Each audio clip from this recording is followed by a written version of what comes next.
Assalamualaikum warahmatullahi wabarakatuh. Welcome back to Profesor Aira Channel. Nah, langsung saja. Jadi pada video kali ini Ibu akan mengajarkan materi IPA kelas 7, yaitu materi tentang kalor ya.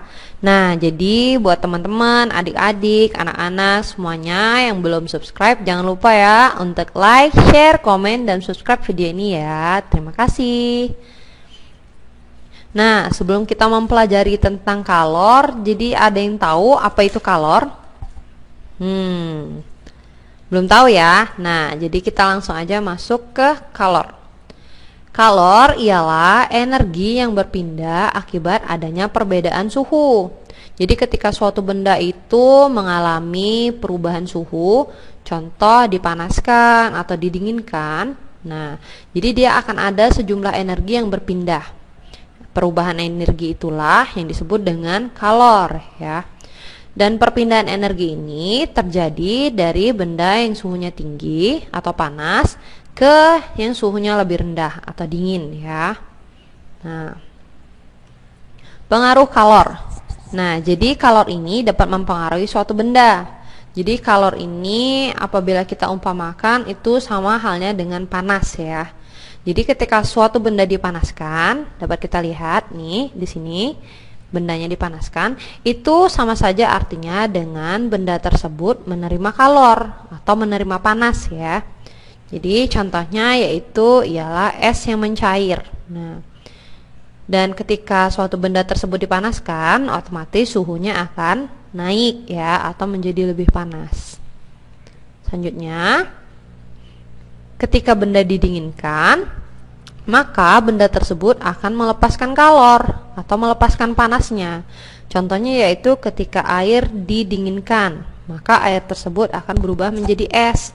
Jadi air yang awalnya suhunya lebih hangat, ketika didinginkan, maka dia akan melepaskan panas dari air tersebut, sehingga air tersebut akan menjadi lebih dingin. Nah, maka dari itulah ia dapat membeku ya. Jadi dia melepaskan kalor ketika didinginkan. Karena dia membeku tadi, otomatis maka suhunya akan menjadi turun ya, atau menjadi lebih dingin. Nah,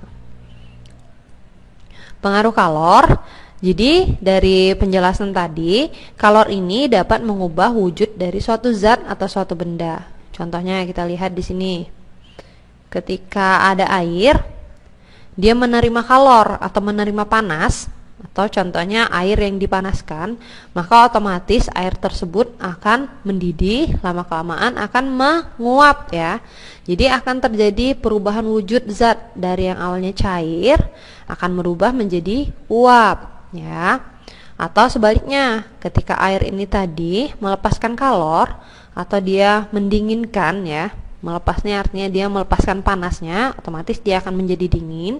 Maka yang awalnya air ini tadi berwujud cair, dia akan berubah wujud menjadi padat, atau prosesnya disebut dengan membeku ya.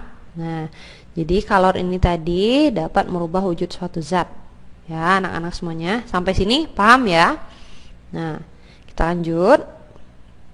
Rumus kalor.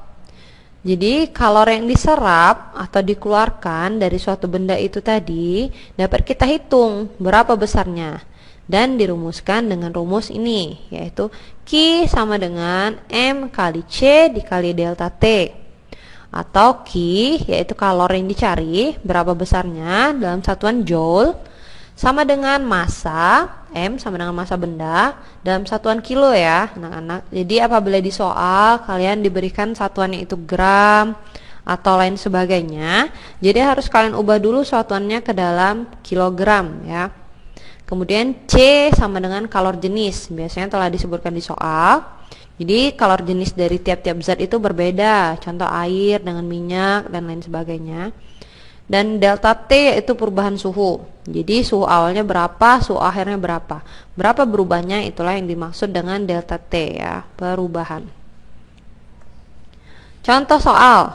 Nah, berapakah kalor yang dibutuhkan untuk memanaskan 2 kg air yang suhunya awalnya yaitu 20 derajat Celcius menjadi 70 derajat Celcius? Jika kalor jenis air yaitu nilainya 4200 Joule per kilo derajat Celcius.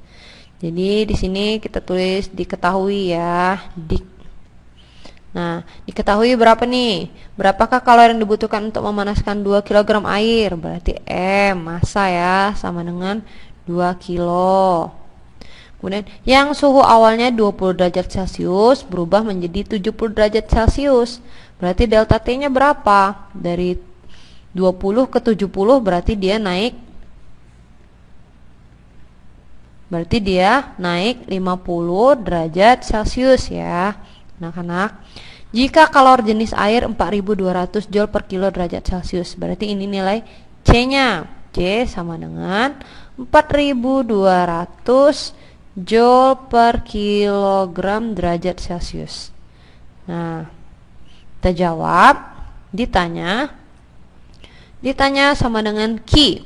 Berapakah kalor yang dibutuhkan? Berarti yang ditanya di sini ialah nilai Q. Q tadi rumusnya sama dengan M kali C kali delta T ya. Berarti Q sama dengan, masukkan nilai M-nya. M-nya berapa? 2 kilo. Satuannya sudah kilogram ya. Berarti kita masukkan 2 dikali C. C-nya berapa? Kapasitas kalornya 4000. Sorry ya, ini satuannya lupa ditulis. 2 kilo dikali 4200 Joule per kilogram kali derajat Celcius dikali delta T-nya 50 derajat Celcius. Nah, kilogram coret dengan kilogram, derajat Celcius coret dengan derajat Celcius.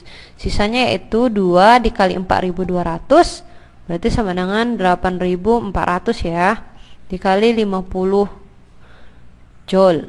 Berarti 4800 dikali 50 itu berapa? Ayo, berarti 4020. Nah, 420.000 Joule. Atau 1000 ini bisa kita ubah menjadi 420 kilojoule. Ya. Jadi jawabannya yaitu 420 kilojoule. Bagaimana? Bisa ya? Nah, kita masuk ke tugas. Nah, jadi di sini diperhatikan, kalian pause dulu videonya, kemudian kalian catat tugasnya, lalu kalian kerjakan di rumah dari apa yang sudah Ibu jelaskan tadi ya. Ini soal nomor 1 dan kemudian ini soal nomor 2. Jadi di sini ada perubahan wujud. Kalian isi dia dengan checklist, kira-kira kalau membeku ini membutuhkan kalor atau melepaskan kalor. Kalau menguap ini membutuhkan kalor atau melepaskan kalor. Yang mana jawabannya itu yang kalian checklist kolomnya ya. Udah bisa? Jadi kalian pause dulu videonya, lalu kalian tulis soalnya. Nah, jadi cukup sekian pembelajaran hari ini. Apabila ada yang kurang paham, masih bingung dan ada pertanyaan, silahkan kirimkan pertanyaan tersebut di kolom komentar. Jadi lebih dan kurangnya Ibu mohon maaf. Ibu akhiri dengan wassalamualaikum warahmatullahi wabarakatuh. Terima kasih.